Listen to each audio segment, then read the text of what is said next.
Welcome back to the deep dive. Today we're really getting into something fundamental, the bedrock of how we make clinical decisions. We're talking tissue and molecular diagnosis. That's right. This is all about understanding what happens to that piece of tissue, that biopsy or resection, after it leaves the patient. It's absolutely critical. It really is the ultimate confirmation, isn't it? Or sometimes the ultimate refutation of what we suspect clinically. And this is our deep dive into Bailey and Love Chapter 11, basically your essential guide for recall and practice. Exactly. Pathology isn't just confirming appendicitis anymore.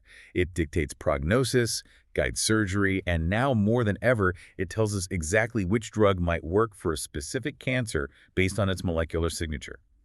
You really can't practice modern medicine without grasping this. Okay, so let's set the stage a bit. How did we even get here? Before, say, the mid-1800s, diagnosis was, well, pretty basic. It really was. Mostly naked eye examination, usually at autopsy, looking for obvious lumps, bumps, changes in organs, gross pathology as we call it. Until the light microscope changed everything. Completely revolutionized the field. Suddenly, we could see cells, nuclei, the actual tissue structure, the birth of cellular pathology. People like Rudolf Virchow were key pioneers here. But it wasn't smooth sailing, was it? I mean, wasn't there quite a bit of skepticism initially? The whole Kaiser's cancer story comes to mind. Oh, absolutely. That's a really important historical note. Virchow himself, the father of modern pathology, he looked at Kaiser Friedrich III's throat lesion. And initially, he said it wasn't malignant. But the Kaiser, well, he subsequently died of laryngeal cancer. Wow. So even the top expert at the time. Exactly. It was a sobering moment. It really forced the field to, double down on standardization, on criteria, on improving accuracy. It underlined that this microscopic interpretation wasn't foolproof and it needed constant refinement. That drive for precision continues right up to today. So fast forward to now, what exactly does cellular pathology encompass? It sounds like a huge field. It is. It's really four main areas. You've got histopathology, which is looking at intact tissue sections, biopsies and resections. Okay. Then there's cytopathology, which focuses on individual cells, think smears, fluids, needle aspirates. Right. There's autopsy work, which is less common now, but still vital for confirming cause of death and audit. And finally, the area that's just exploded, molecular tissue diagnosis, looking at the DNA, RNA, proteins within the tissue. And you mentioned the workload has increased massively. Nominally. There are a few key reasons. First, just an aging population worldwide means more cancer, more age-related diseases that need diagnosis. Okay. Second, technology. Think about flexible endoscopy. We can biopsy the gut easily now, so we take far more samples. Right, screening colonoscopies and such. Exactly. And third, screening programs themselves. Cervical screening, bowel cancer screening, breast screening, all generating tissue samples from people who often feel perfectly fine. And the reports themselves are way more complex now. It's not just benign or malignant. Not at all. We need grades, subtypes, specific measurements, molecular markers. That information often gets discussed in multidisciplinary team meetings, the MDTs. The level of detail required is, well, it's just orders of magnitude higher than it used to be. So even though some things like HPV testing might streamline parts of cervical screening, the overall demand for really sophisticated pathology is just growing. Absolutely. And for you, listening, understanding this whole journey from the OR to the final report is crucial. You need to know what happens to that sample and why the report says what it says. It's fundamental for clinico-pathological correlation. Okay, let's drill down into the why. Why do we actually need to analyze tissue? The sources lay out 4 core reasons. What's number 1? Pillar 1 is the absolute foundation, diagnosis. Simple as that. Is the clinical suspicion correct? Is this lump cancer or not? Is it this type of inflammation or another? Confirming, refuting, classifying, that's job 1. Makes sense. Then moving beyond just naming it. Number 2 is staging and prognosis. This is huge. Pathology provides the definitive P stage, the pathological stage, after surgery. Right, the PTNM system. Exactly. The PT in a row, how big or deep the primary tumor is. The PNE are lymph nodes involved. And sometimes PM evidence of metastasis in removed tissue. The staging is probably the single most important factor for predicting outcome. And it feeds back into clinical practice too, right, for audit. Definitely. It helps surgeons and radiologists see how accurate their pre-op staging was. Plus, we specifically look for things like vascular invasion or perineural invasion, tumor cells in blood vessels or around nerves. Those are bad prognostic signs. Okay, so diagnosis, then staging, prognosis. What's the third pillar? Management and therapy selection. This is where pathology directly guides treatment. It's moved way beyond just description. This is the precision medicine angle. Precisely. We identify biomarkers. Think about colorectal cancer. Yeah. You test for something called microsatellite instability, or MSI. If it's high, MSIH. That predicts a fantastic response to immune checkpoint inhibitors, drugs that wouldn't even be considered otherwise. The pathology report literally hands the oncologist the key to treatment. Incredible. And the fourth pillar? Screening and audit. Pathology underpins all major screening programs: cervical, bowel, breast. We're looking for those tiny precancerous changes or early cancers. And it's crucial for monitoring chronic conditions too, like Barrett's esophagus or inflammatory bowel disease, watching for progression. You know, sometimes the most impactful pathology finding is the one nobody expected. That appendectomy example is perfect. You think it's just appendicitis. Right, 95% of the time you get the report back, acute appendicitis, job done. But it's that other 5%, the aha moment where routine histology throws up something completely unexpected. Like what? What sort of surprises turn up in an appendix? Well, quite a few things, actually. You might find an incidental neuroendocrine neoplasm, used to be called carcinoid. Even small ones need careful margin checks, maybe follow-up. Or you could find a mucinous neoplasm, sometimes even an early adenocarcinoma that wasn't suspected at all. Wow. Or non-cancer things, maybe classic features of Crohn's disease, like granulomas, or TB. Even endometriosis can sometimes implant on the appendix surface. So finding Crohn's in an appendix specimen, that changes everything for the patient's future care. Puts them on a whole new track. Instantly. A single pathology report can redirect years of management. And conversely, if the appendix looks totally normal under the microscope, it tells the surgeon the cause of the pain probably wasn't appendicitis. Maybe it was gynecological, maybe urological. It forces a rethink. That's why routine examination, even of simple specimens, is so important for audit and safety. Which brings us back to a really vital point, the clinical pathological correlation. The pathologist can't work in a vacuum. That sample is just a piece of the puzzle. Absolutely critical. That request form isn't just paperwork. It needs the site, the clinical question, relevant history, medications, especially previous treatments. Without good clinical information, the interpretation can be delayed, difficult, or even wrong. Why is treatment history, like previous radiotherapy, so important for the pathologist to know? Oh, it's massive. Radiation fundamentally changes how cells look. It causes treatment effect, bizarre nuclear shapes, enlargement, atypia, in perfectly benign cells that can easily mimic cancer if you don't know the history. Right. Plus, radiation causes fibrosis, inflammation. Yeah. Again, things that can be misinterpreted. If you mistake radiation atypia for residual cancer, you might subject the patient to more toxic therapy unnecessarily. So just writing skin biopsy.cancer is almost useless compared to excision biopsy, recurrent BCC site treated with radiotherapy 5 years ago. Day and night difference. Context is everything. Pathology is a consultative process. We need that dialogue with the clinician. All right, let's follow the specimen. Once it's out, how it's handled is crucial, starting with histology, analyzing intact tissue. Right. Histology samples range from tiny biopsies like a punch biopsy from skin or a needle core from the liver or those little forceps biopsies from an endoscopy. Oh, well, for diagnosis mainly. Yeah, diagnosis and maybe some initial prognostic stuff. Then you have the big resections, removing a whole tumor, sometimes a whole organ, usually for cure, like a colectomy or a gastrectomy. And sometimes it's both diagnosis and treatment, like an excision biopsy. Exactly. Removing a small skin lesion or maybe a lymph node, you diagnose it and treat it in one go. But the golden rule for all routine histology. Well, fixation rule. Got it. Immediate immersion in fixative, usually 10% neutral buffered formalin. Why the rush? Why straight into formalin? Because the moment it's out, the tissue starts the self-destruct autolysis. Enzymes just start breaking everything down. Formalin stops that. It cross-links proteins, basically freezing the tissue architecture as it was in life. Yeah. If you delay fixation or don't use enough, The cells get distorted. badly, you lose crucial detail. The pathologist might not be able to make an accurate diagnosis. All that surgery, diagnostically, could be wasted. Okay, so that's histology. Contrast that with cytology, focusing on cells, not architecture. Right. Cytology is often easier to get. Think urine samples, sputum, fluid from the chest or abdomen, or scraping cells like a cervical smear, or brushing the airways during bronchoscopy. Less invasive generally. Often, yes. And then there's the interventional technique, fine needle aspiration or FNA. Right, sticking a needle into a lump. Pretty much. Good for superficial things. You can feel thyroid, breast lumps, lymph nodes, or deeper lesions, often guided by ultrasound or CT lung, pancreas, liver.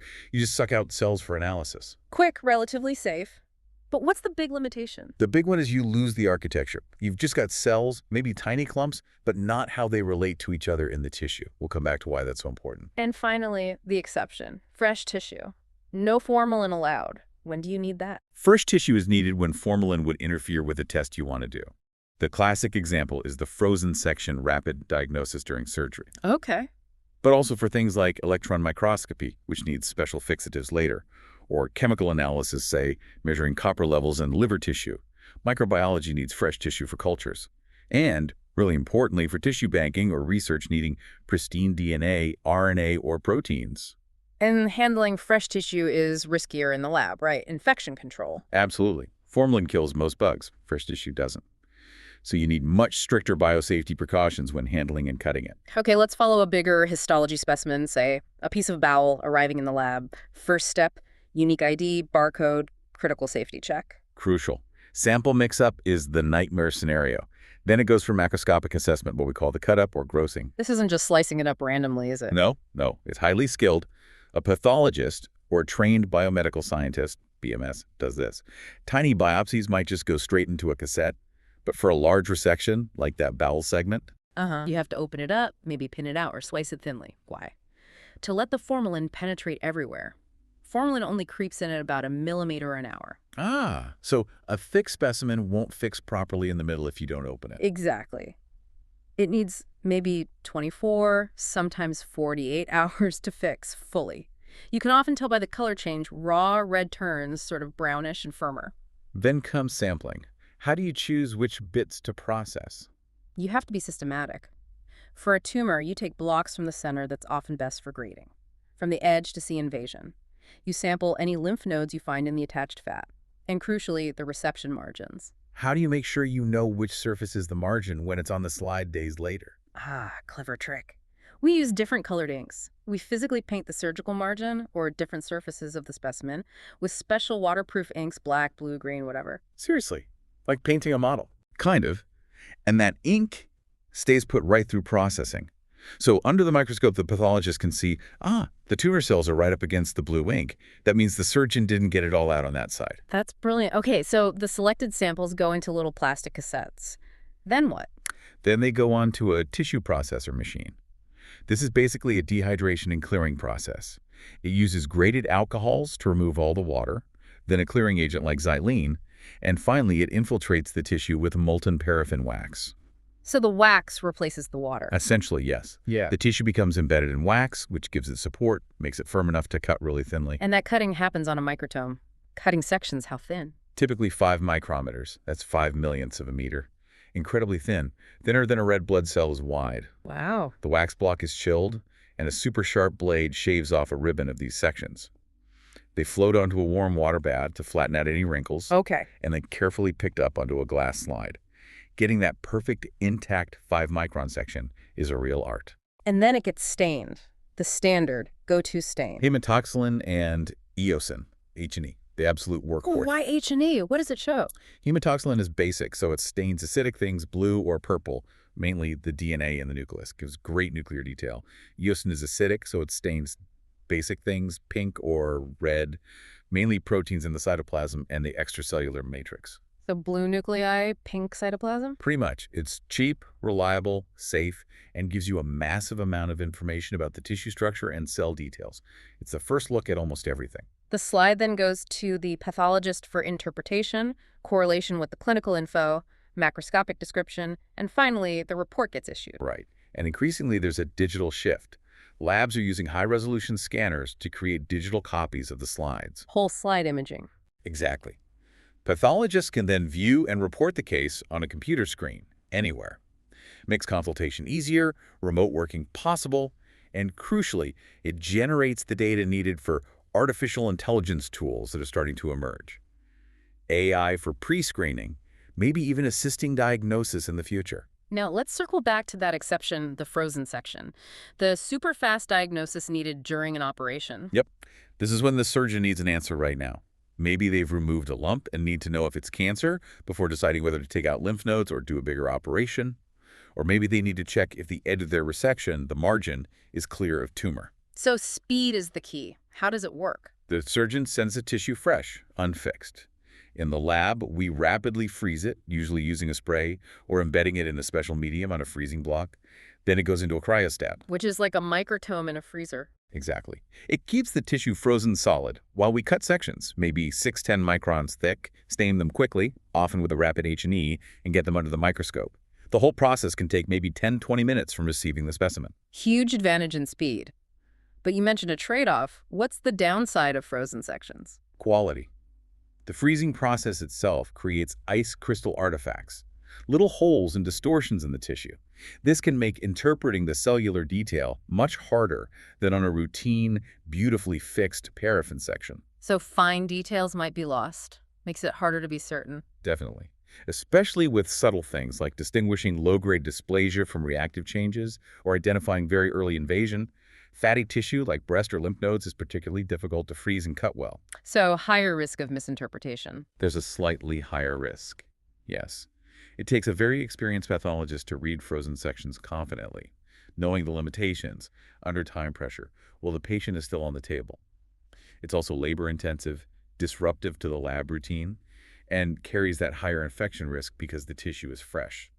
Necessary sometimes, but used judiciously. Okay, we've touched on this, but let's explicitly compare cytology and histology.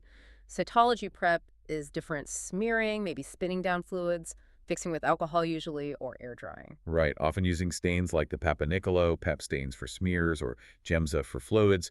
Liquid-based cytology, where cells are collected in fluid and then processed into a thin layer on the slide, is also very common now, especially for cervical screening. And the advantages of cytology. Often less invasive, as we said. Quicker turnaround time, generally. Cheaper. And for things like cervical screening, you can sample a very wide area relatively easily. But the fundamental limitation, especially for cancer diagnosis, Is the lack of architecture. You cannot reliably assess invasion. Explain that again. Why is invasion so critical? Because for most epithelial cancers, carcinomas, the definition of malignancy is invasion, breaching the basement membrane, and getting into the underlying tissue, stroma. Cytology just shows you abnormal cells. Are they confined, dysplasia carcinoma in situ? Or have they broken through, invasive carcinoma? You usually can't tell from cytology alone. So cytology report might say high-grade squamous intraepithelial lesion or atypical cells suspicious for malignancy. Exactly. But it usually can't definitively say invasive carcinoma. That almost always requires a follow-up histology sample, like a core biopsy or an excision, to see the tissue structure and confirm or rule out invasion, and also to allow for proper grading. Right, the slide is ready, H&E stain. What are the key things the pathologist looks for? Starting with how you recognize malignancy. Hashtag TAG 3.1, recognizing malignancy. Fundamentally, we're looking for microscopic signs that the cells are behaving badly, growing without restraint. It boils down to two main things: evidence of aggressive behavior and the abnormal appearance of the cells themselves. Okay, what counts as undeniable aggressive behavior? Top of the list: metastasis. If you find tumor cells in a lymph node, or a biopsy from the liver shows cells that clearly came from, say, a colon cancer, that's proof of malignancy, full stop. Right. At the primary site, the key is invasion. Seeing the tumor cells breaking out of their normal compartment and infiltrating the surrounding tissues, histology shows this beautifully. We specifically look for perineural invasion cancer cells wrapping around nerves, and vascular invasion cancer cells inside blood vessels or lymphatics. Both indicate a higher risk of spread and are really important prognostic factors. So spread and invasion are key behaviors. What about the overall look of the tissue, the architectural derangement? Malignant tumors often disrupt the normal tissue structure completely. You might see large areas of necrosis, cell death, often in the center of a rapidly growing tumor that's outstripped its blood supply. You also see increased cell division, more mitotic figures, cells caught in the act of dividing. And critically, you look for atypical mitotic figures, weird multipolar or lagging chromosome divisions. That signals chaotic, uncontrolled proliferation. And then there are the changes in the individual cells, the cytological changes. How does a cancer cell look different? They often look frankly bizarre compared to normal cells. Key features include Hmm. nuclear enlargement. The nucleus is often huge and takes up way more of the cell volume than normal, so the nuclear to cytoplasmic ratio is high. Okay. The nuclear shape is often irregular, and they vary wildly in size and shape from cell to cell. That's pleomorphism. Right. The nuclei often stain very dark purple hyperchromasia because they're packed with abnormal amounts of chromatin, and they often have large, irregular, or multiple nucleoli inside the nucleus. It's a whole constellation of abnormal features. But you mentioned earlier these criteria aren't always black and white. It depends on the tumor type and site. Absolutely. Context is vital. Take gastrointestinal stromal tumors, GISTs. We don't really classify them as simply benign or malignant based on how nasty the cells look. No, how they're. We use risk stratification based mainly on tumor size and the mitotic rate, how many dividing cells we see per unit area. A small GIST with few mitoses is very low risk. A large one with many mitoses is high risk, essentially malignant. And that pheochromocytoma example, adrenal tumor. Right. Pheos can look quite bland histologically, not obviously malignant, but they can still metastasize. Mm. For them, malignancy is often only defined after it is spread. The morphology alone can be unreliable. So before outright invasion, you have this precursor stage, a dysplasia or intraepithelial neoplasia. What defines that? Dysplasia is when you see all those architectural and cytological abnormalities we just talked about, the pleomorphism, hyperchromasia, loss of normal layering. But crucially, the abnormal cells are still confined above the basement membrane. They haven't broken through into the underlying stroma. So it looks like cancer, but it hasn't invaded yet. Essentially, yes. That's why histology, which shows the basement membrane, is critical to make that distinction. We grade dysplasia low grade or high grade, or sometimes numerically like CIN 1, 2, 3 for the cervix. It represents a premalignant state, a warning sign that needs monitoring or removal. Hashtag 3.2 pitfalls and prognosis. Okay, it sounds like a complex interpretation. What about potential errors? The dreaded false positive diagnosis. It's a major concern, obviously. The worst errors are sample mix-ups or contamination, which strict lab protocols are designed to prevent. But interpretive pitfalls exist, Like, like reactive atypia. Regenerating cells near an ulcer, for instance, can look quite worrying, mimicking malignancy.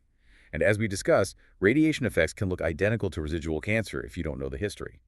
That clinico-pathological correlation is key to avoiding these traps. once malignancy is confirmed, how is it classified? Most common type is carcinoma. Yes, arising from epithelial cells. We then subtype it based on differentiation. Does it try to form glands or make mucin? That's an adenocarcinoma. Right. Does it look like squamous cells, maybe making keratin? Squamous cell carcinoma. Does it show features of hormone-producing cells, neuroendocrine carcinoma? And non-epithelial cancers. Melanoma from melanocytes. Lymphoma from lymphoid cells. Mm-hmm. Sarcoma from mesenchymal tissues, muscle, fat, bone, cartilage. Getting the lineage right is vital because treatments are completely different. And finally, prognosis. The pathologist provides key info here, too. Absolutely. The PT and M stage is paramount, as we said. Then comes grade. How differentiated the tumor is. Does it still resemble the normal tissue, well-differentiated, lower grade, better prognosis usually, or is it totally chaotic and disorganized, poorly differentiated, higher grade, worse prognosis? And those adverse features. Yes, specifically reporting vascular invasion, perineural invasion, and crucially, the resection margin status. Is the tumor touching the edge of what the surgeon removed? A positive margin means tumor was likely left behind, usually indicating a need for more treatment. Hashtag 3.3 non-neoplastic and inflammatory conditions. Of course, pathology isn't all about cancer. Most specimens are actually for non-neoplastic conditions. That's right. Confirming appendicitis, gallstones, diagnosing skin rashes, checking fibroids. The list is endless. The job there is twofold. Confirm the suspected condition and rule out any unexpected or incidental nasties, like an early cancer hiding in there. Inflammation is probably the most common finding. How do you characterize that microscopically? Why the main cell types involved? Acute inflammation, think bacterial infection or early injury, is dominated by neutrophils. You often see tissue damage, like erosion or ulceration, too. Okay. Chronic inflammation, more persistent conditions, is characterized by lymphocytes and plasma cells. And sometimes you see specific types, like eosinophils. Right. Lots of eosinophils. Cells with bright pink granules. Makes you think of things like parasitic infections, allergic reactions, drug reactions, or specific conditions like eosinophilic esophagitis. And the really specific pattern, granulomas. Yes, granulomas. These are distinct organized collections of activated macrophages called epithelioid histiocytes, sometimes fused into giant cells. Seeing granulomas triggers a specific differential diagnosis in the pathologist's mind. Such as? Could it be infection, especially tuberculosis? Look for central case-eating necrosis, cheesy debris, or fungal. Could it be sarcoidosis, or Crohn's disease if it's in the gut, or even a reaction to foreign material like a suture? Special stains are often needed next. Before we move to those special tests, just a few other key descriptive terms pathologists use. Sure. Hyperplasia is an increase in the number of cells, often physiological. Hypertrophy is an increase in cell size. Atrophy is a decrease in size or number. And metaplasia. Metaplasia is when one mature cell type changes into another mature cell type, usually in response to chronic irritation. The classic example is Barrett's esophagus. The normal squamous lining of the lower esophagus changes to a glandular intestinal-type lining because of chronic acid reflux. It's a premalignant condition. Got it. And the two types of cell death. Necrosis is messy death from injury cells swell, burst, spill their contents, causing inflammation. Apoptosis is programmed cell death. Neat, tidy cell shrinks, breaks into membrane-bound bodies, usually no inflammation. Okay, so H&E gives us the morphology, the structure, but increasingly we need more. We need to know about specific molecules or bugs. That takes us beyond H&E. Hashtag tag 4.1 special stains and electron microscopy. Right. The first step beyond H&E is often special stains. These are chemical stains designed to highlight specific things. For instance, PAS, periodic acid shift, stains glycogen and mucin bright pink magenta. Good for finding fungi or confirming mucus production in an adenocarcinoma. You mentioned PSD-PS before. Yes, the D stands for diastase digestion. If you treat the slide with diastase first, it removes glycogen. So if something stains with PAS but not after diastase, PASD negative, it was glycogen. If it still stains, PSD positive, it's likely mucin or fungal walls. Clever. Other examples? Pearl's Prussian blue stains, iron bright blue, essential for diagnosing hemochromatosis, iron overload. Reticulin stains highlight the delicate collagen fiber network, useful for assessing liver architecture or some tumors. Congo red for amyloid, which shows that classic apple green birefringence with polarized light. And for infections? The Ziehl-Neelsen, ZN stain, or similar acid-fast stains are crucial for finding mycobacteria, like TB. They stain bright red against a blue background. Silver stains are often used for fungi. What about electron microscopy, seeing things in ultra-high detail? EM gives incredible magnification, way beyond light microscopy. You can see organelles inside the cell, mitochondria, granules, junctions. It used to be vital for classifying really poorly differentiated tumors, trying to find tiny clues to their origin. Used to be. Not so much now. Less so for tumor diagnosis. It's slow, expensive, requires fresh tissue, fixed specially, and frankly, immunohistochemistry has replaced much of its role. EM is still important in some niche areas, like diagnosing certain kidney diseases by looking at the fine structure of the glomeruli or some metabolic disorders. Hashtag tag 4.2 immunohistochemistry, IHC, antigens and antibodies. Okay, so the real workhorse for molecular level information on routine sections is immunohistochemistry, or IHC. How does that work? The principle is beautiful, really. You use an antibody that's specifically designed to bind to one particular target antigen, usually a protein within the tissue section. Okay. Then you use a detection system. Usually the primary antibody is linked, maybe via a secondary antibody, to an enzyme. You add a chemical substrate, a chromogen, and the enzyme converts it into a colored product, typically brown, right where the antibody has bound to its target protein. So you see a brown stain wherever that specific protein is located in the tissue. Exactly. You can see if it's present, roughly how much, and where it is, nucleus, cytoplasm, cell membrane. It's incredibly powerful. What are the main uses for IHC in cancer diagnosis? Huge number of uses. First, cell type differentiation. Is this poorly differentiated tumor a carcinoma, a lymphoma, a melanoma, or a sarcoma?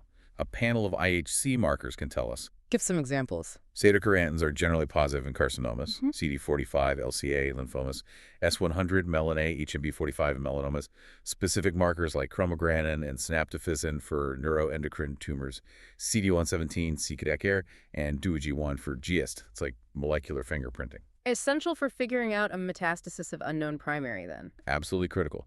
If you have a metastasis in the liver, say, IHC can help pinpoint the origin. Some markers are very specific. PSA means prostate cancer. Thyroglobulin means thyroid cancer. Others are less specific? Right. TTF1 is usually lung or thyroid. CK7 and CK20 patterns can suggest lung, breast, colorectal, ovarian origins. G3 for breast or urothelial. Use a panel to build a profile and narrow down the possibilities. And the really exciting area is theranostics IHC guiding therapy. This is standard of care now. In breast cancer, ER, estrogen receptor, and PR, progesterone receptor status, by IHC, determines who gets endocrine therapy. HER2 status, often checked first by IHC, determines who gets anti-HER2 therapy like trastuzumab. This is done for gastric cancer, too. Any other theranostic examples? We use Ki-67 IHC to measure the proliferation rate in neuroendocrine tumors, helps with grading and prognosis. And IHC is the first-line screen for mismatch repair, MMR, protein expression in colorectal and endometrial cancers, which predicts response to immunotherapy. Can IHC detect infections too? Yes, absolutely. Sometimes bugs are hard to see on H&E. IHC antibodies can specifically highlight viruses like CMV, EBV, herpes, or bacteria like H. pylori in stomach biopsies. Very useful. So IHC is quick, relatively cheap, works on standard blocks. Any downsides? Potential for false positives or negatives if staining isn't optimized or interpreted carefully. Cross-reactivity can occur. And you have to be careful not to overinterpret a single stain. It's usually about the pattern in a panel. Hashtag tag 4.3, diagnostic molecular pathology, genes, and carcinogenesis. Okay, IHC looks at proteins, but the ultimate code is DNA and RNA. That brings us to diagnostic molecular pathology. Right. Now we're looking directly at the genes and their products, again, for diagnosis, prognosis, predicting treatment response, and assessing hereditary risk. How can you visualize genes directly in situ on the slide? Using in situ hybridization. ISH. You create a labeled probe, a small piece of DNA or RNA that matches the sequence you're looking for. You apply this probe to the slide. If the target sequence is there, the probe sticks, hybridizes. And you see the label. Exactly. If the label is fluorescent, it's STH, fluorescence ISH. If it uses a chemical reaction to make a color, like IAC, it's usually called CISH, chromogenic ISH. What's FISH-CAH good for? Primarily for detecting changes in gene copy number amplifications or gene rearrangements translocations. The classic uses for HER2. IHC might be ambiguous, 2+ score. FISH-CAH then counts the actual number of HER2 gene copies per nucleus to give a definitive answer on amplification for trastuzumab eligibility. It can also detect viral DNA like HPV or EBV. Beyond looking in situ, what about analyzing extracted DNRN? The workhorse technique there is PCR. Polymerase chain reaction. It's incredibly sensitive. You can take a tiny amount of target DNA or RNA and amplify it millions of times, making it easy to detect. Works well even on DNA extracted from our standard formalin-fixed, paraffin-embedded blocks. What are the main clinical uses of PCR? Detecting specific point mutations that might be present at low levels. Testing for clonality in suspected lymphomas, seeing if all the B cells or T cells have the same rearranged receptor gene, proving they arose from a single clone. And detecting specific fusion transcripts that result from chromosomal translocations, like BCR-ABL and CML. And the latest revolution in this area, next-generation sequencing, NGS. NGS is a massive leap. Instead of looking at one gene or mutation at a time, it sequences millions of DNA fragments simultaneously, massively parallel sequencing. So you can look at many genes at once. Hundreds, even thousands. Clinically, we typically use targeted NGS panels, focusing on genes known to be important in cancer. It's incredibly sensitive, able to pick up mutations present in only a small percentage of the tumor cells, low allele frequency. Essential for modern oncology. This all ties back to our understanding of how cancer develops, the Vogelstein-Fearon model for colorectal cancer being the classic example. Exactly. That model showed cancer isn't one event, but an accumulation of genetic hits over time, typically involving activation of oncogenes, genes that promote growth like KRAS, BRAF, EGFR they get stuck on, and inactivation of tumor suppressor genes that normally put the brakes on growth like PP53, APC, BRCA12. They get switched off. So the model shows steps like losing APC, then activating KRAS, then losing TP53, leading from normal bowel lining to polyp to cancer. Broadly, yes. The specific mutations can be point mutations, single-letter changes in the DNA code, fusion genes, from bits of chromosomes breaking and rejoining wrongly, or copy number changes, whole genes being deleted, or, like HER2, amplified many times. What about epigenetic changes? They're not mutations in the DNA sequence itself. Right. Epigenetics refers to modifications to the DNA or the proteins, histones, it's wrapped around, that change how genes are expressed without altering the code. The main one is DNA methylation. Adding methyl groups to a gene's promoter region can silence it, switch it off. And this happens in cancer. Oh, yes. For example, silencing of the MLH1 mismatch repair gene by promoter hypermethylation is the most common cause of sporadic MSI high colorectal cancers. It's functionally equivalent to having a mutation. Okay, let's bring this down to the clinic. How does molecular testing dictate therapy theranostics in major cancers? Start with colorectal cancer, CRC. It's absolutely standard now. We test all metastatic CRCs for RAS mutations, KRAS and NRAS. If mutated, the patient will not respond to anti-EGFR drugs like cetuximab or panitumumab, so they don't get them. Huge impact. What else in CRC? We test for MSI status, microsatellite instability, usually by IHC for the MMR proteins first, maybe followed by PCR. If it's MSI high, MSIH, or deficient MMR, DMMR, it predicts excellent response to immune checkpoint inhibitors, ICIs, like pembrolizumab, even in advanced disease. Conversely, MSIH tumors respond poorly to traditional 5-FU chemo. We also often test for BRAF V600E mutation, which carries a poor prognosis and has specific targeted therapy options now. So, multiple molecular tests guiding different drug choices. What about non-small cell lung cancer, NSCLC? Lung cancer is the poster child for targeted therapy based on molecular findings. Adenocarcinomas, in particular, get routinely tested for a panel of driver mutations. Such as? Activating mutations in the EGFR gene predict response to EGFR inhibitors like osimertinib or alectinib. Rearrangements involving the ALK gene predict response to ALK inhibitors like crizotinib or alectinib. Similar targeted drugs exist for ROS1 rearrangements, BRAF mutations, MET alterations, RET fusions. The list keeps growing. Finding one of these often means the patient can receive highly effective oral therapy instead of or before chemotherapy. And that MMR testing you mentioned for CRC also flags potential hereditary risk, right? Lynch syndrome. Exactly. About 15% of CRCs are MSI-HDMMR.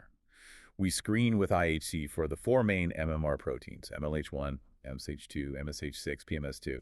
If MLH1 plus PMS2 is lost, it's usually sporadic, caused by that methylation we talked about.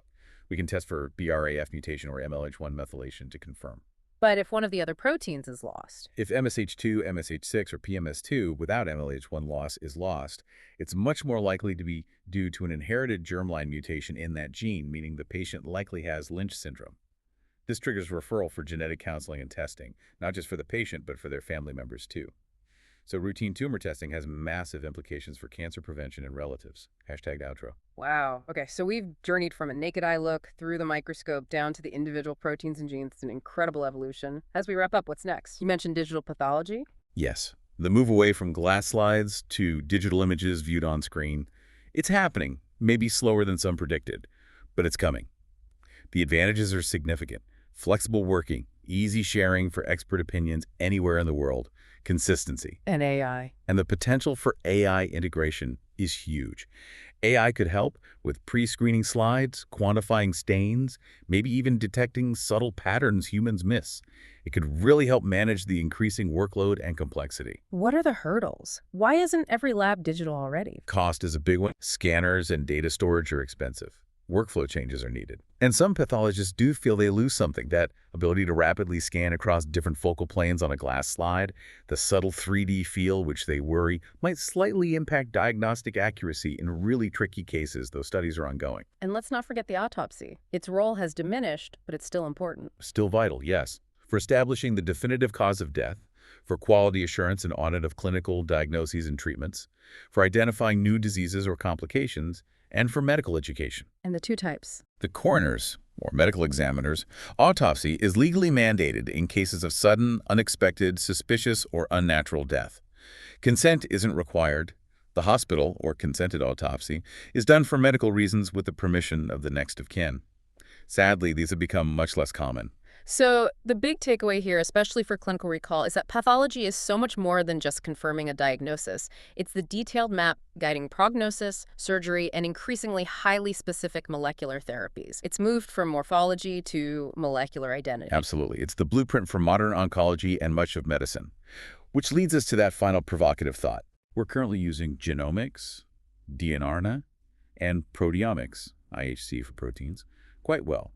But precision medicine is all about the molecular profile. What happens when we can routinely and cheaply integrate the entire profile, the full proteome, the transcriptome, all RNA, the metabolome, small molecules, the epigenome, methylation patterns across the whole genome? How will combining all those omics layers redefine disease classification and treatment selection? It could make today's targeted therapy look well, almost blunt in comparison. The data challenge will be immense, but the potential for truly personalized medicine is staggering. A fascinating glimpse into the future. Definitely something to think about. Thank you for taking us through that incredibly complex journey. My pleasure. And thank you for joining us